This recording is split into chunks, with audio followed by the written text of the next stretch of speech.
Hello everybody, my name is John, and today we're going to take a look at something I thought would never exist. Today we're going to be taking a look at, if you can believe it, an automatic Casio. A Casio with a automatic mechanical movement.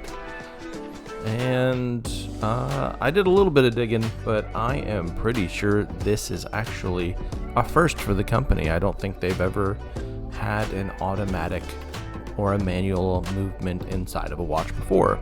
So pretty interesting and pretty exciting for those that are really interested in Casio watches. However, I think most people who are interested in Casio watches enjoy the fact that they are quartz and they're accurate. And for the most part, I think most people enjoy the G-Shock over anything else due to how rugged it is. But looking at this new Casio edifice, it seems just as rugged as its G-Shock counterpart. Maybe not so much if you're worried about getting scratches on your watch and whatnot. However, I am pretty sure for a metal cased watch that is atypical of watches, i.e. a mechanical movement, this watch is going to be pretty tough, seeing as how this watch will feature a sapphire crystal. I know that there are G-Shocks that have sapphire crystals, but with a first edition of a watch like this, especially from Casio, stepping into a mechanical movement, seeing a sapphire crystal on the front side of that case is actually really exciting. Usually companies try to get away with only having a mineral crystal, which is going to scratch a lot easier than sapphire. So I would say this is some very welcome news for those that are interested in this type of watch.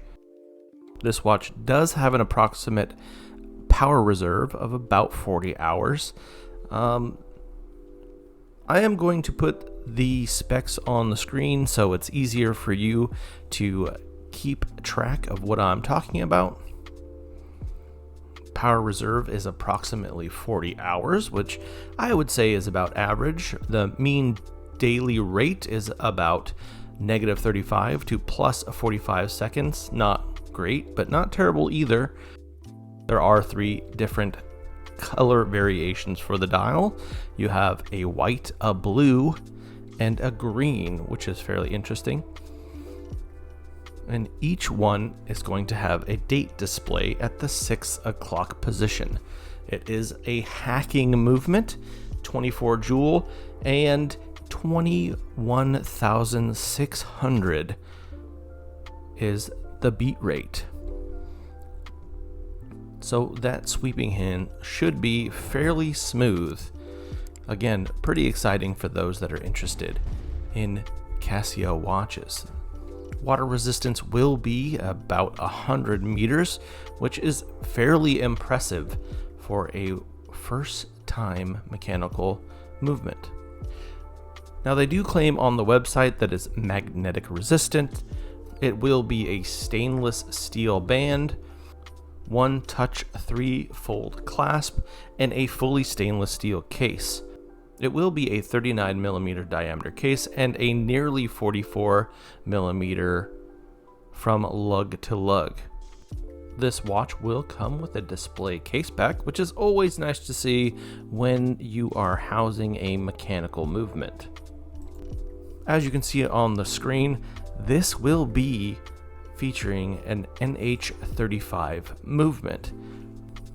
Now, from my perspective, I totally get it. It's probably pretty hard for any company to create their own movement to put inside of their own watches.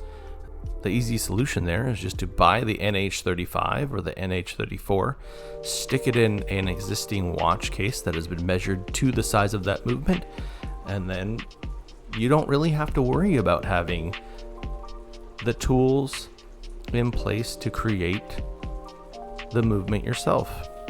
Pretty simple.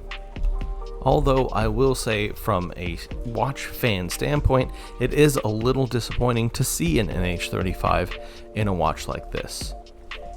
However, with all that said, I will say having an NH35 in their first automatic watch is probably a good choice. It is a very reliable movement, and it probably keeps the price down to a reasonable level so that more people can potentially enjoy the watch.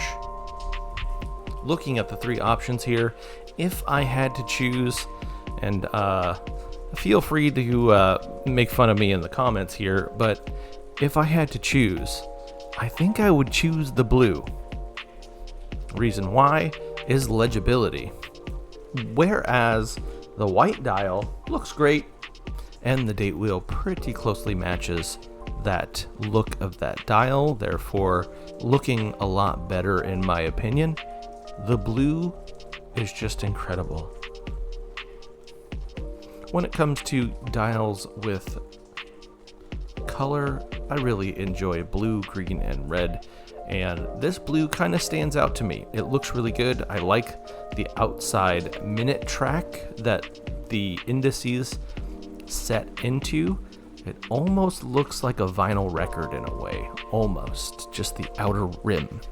And then there's a lot of interest in the dial, very closely resembling some of the Grand Seiko dials that you may have already seen in passing here and there. The green is okay, but it's just not a choice I would make. If I made a choice, it would be either the blue or the white. Now, the case shape is pretty interesting. I do like the shape of the case. The lugs are quite interesting and squared off, which kind of makes me worry that they wouldn't look good on a leather strap, but you know, you never know until you try. But the purpose of this video is not to only talk about Casio. It's to also talk about Casio's competitors and what they're offering for around the same amount of money for similar specifications. Now with Timex, you can get a tried and true Timex Marlin automatic 40mm with a stainless steel bracelet for about $279, just about the same price as the Edifice. And the first watch I came across was the Timex Marlin. Might be surprising, but this watch has been around for a while. It's tried and true, and given the other specifications of the Edifice, I would say this watch in particular is actually pretty closely aligned. Unfortunately, there's really only one option, which is a black dial. The other blue dial, as I'm showing you on the screen, only comes in a leather strap. But if you wanted to go out of your way and buy a separate bracelet, you could easily get a stainless steel bracelet for that blue dial. And the blue dial is outstanding. Unfortunately, your only real option to get the bracelet with the watch is a black dial, but for $279, the watch actually looks really good. She's pretty thick, but unlike its Casio counterpart, this watch does have a better, in my opinion, movement inside of it. It actually has a Miyota, which is, I think, quite a better choice. I think Miyota movements look better, and they seem to keep time better, at least in my experience. I've found that Seiko movements, after a few years, they start to really get a little wonky on the time grapher. Just something to keep in mind.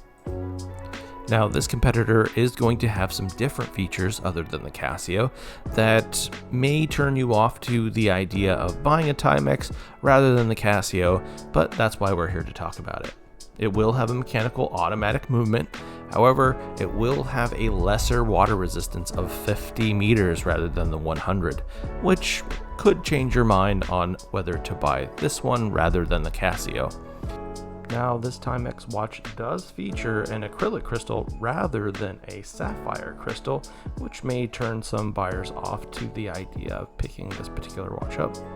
However, if they're minor scratches, you could easily just pick yourself up some polywatch, give it a good buffing, and you'll have a crystal as good as new. The case diameter is 40 millimeters, so a little bit wider than the Casio. The case height is 13 millimeters, so fairly thick for an automatic watch, but it is an automatic watch, so what do you expect? There's a rotor back there. And the case finish will be polished rather than brushed, which could be a problem if you're planning on using this as a tool watch. Those scratches are going to probably show up really quick compared to the Casio, who for the most part looks like a lot of the case is brushed. But hold on, before you go clicking that add to cart button, there's another brand that we need to talk about, and that brand is Citizen. Now, the Citizen Tsuyosa is a very close competitor to the Casio and the Timex watch that we just talked about. The reason why is this is a stainless steel case, a sapphire crystal, a clear case back so you can see that beautiful movement every time you take this watch off.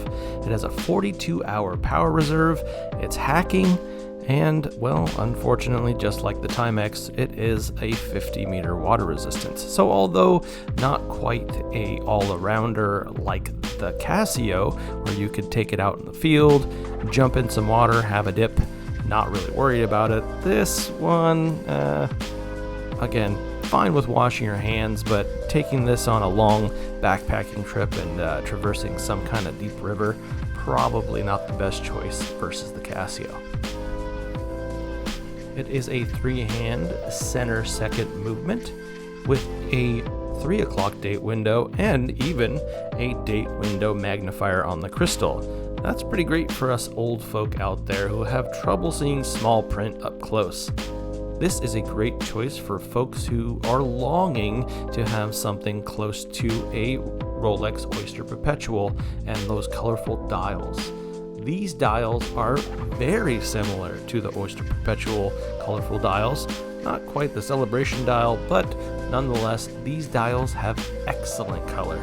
They are a sunburst metallic, which are going to shine in the sun quite nicely and hopefully won't disrupt its legibility too much. Now I know what you're gonna say, dear viewer. John, you doofus, that's not even close to the same price. That's over $80 more than... Yeah, I know, alright? The reason why I'm showing you this is because you can absolutely get the Citizen Tsuyosa for even less than both the Timex and the Casio. And all you have to do is head over to Joma Shop. Over at Joma Shop, they have an older model of the Tsuyosa, where the dial isn't quite as interesting, but the color's quite the same, for just a little over $200. The case shape is pretty much the same as the newer model. Now, if you are still longing for that newer model, you absolutely still can pick that up in Joma Shop for under $300, well under, really. That's right, dear viewer, for the meager price of only $230, you could pick up that same watch that's on the Citizen website for nearly $400. You could pick up the Citizen Tsuyosa. Now, if that's not a deal, I'm not really sure what is. So, what do you think? Out of these 3 watches that you just saw, which one do you like? And do you plan on picking any of these up in the near future? Leave a comment down below and let me know, because I'm considering at least one. Anyway, thank you for watching, and thank you everybody for all your support over the last couple of months. This channel has hit over 500 subscribers, and that is huge, at least to me. So thank you again. Thank you for all your support. Don't forget to like, comment, subscribe, and even share with a friend, a family member, anything to make this channel grow and to show your love and support for beautiful watches. And with that, I'll see you in the next video. Bye.